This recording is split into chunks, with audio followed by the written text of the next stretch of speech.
kër gi am ñaari boroom suñu mag sëñ Moustapha Bachir ak suñu maam Serigne Touba loolu la yàlla dogal ma ñëwoon nag pour doon ko dalal jàmm di ko ndokkeel di ko ñaanal wér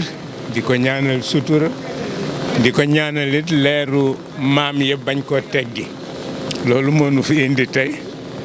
mel ni rek suñu devoir la pour ñu ñëw seet si ko massawu taalibe yi fi nekk ñaanal leen ñoom itam yàlla seen taxawaay ak seen yéene lanu ci yéene ci kër Cheikhul Khadim yàlla mottali leen ko ci biir ak ci biti fa tabarakallahu loolu rek moo doonoon tànk yi bég na waaye jumaa ji moom defe naa ni kuy jullit rek te am wéram war nga faa dem waaw ndax itam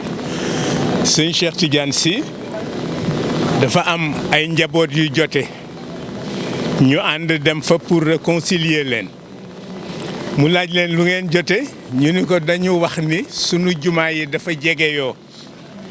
te loolu charia daf koy bañ mu ni démb la woon jumaa yu jegeyoo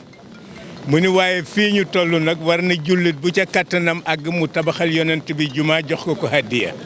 moom la ñu def ci Masalikul Jinaan ñu ciy ndokkeel njaboot yëpp di leen ci massawu coono yi waaye itam sañ nañoo yaakaar ndax mbax ñi seen leer njaboot yi rek a koy jariñoo mais na njaboot yi xam fu ñuy jaar ba jot ca leer ga salaamaaleykum wa rahmatullah waaw kay merci beaucoup jërëjëf waaw je n'ai pas entendu. Hein? Vous avez effectué un ziar auprès du Khalif. waaw waaw xalif bi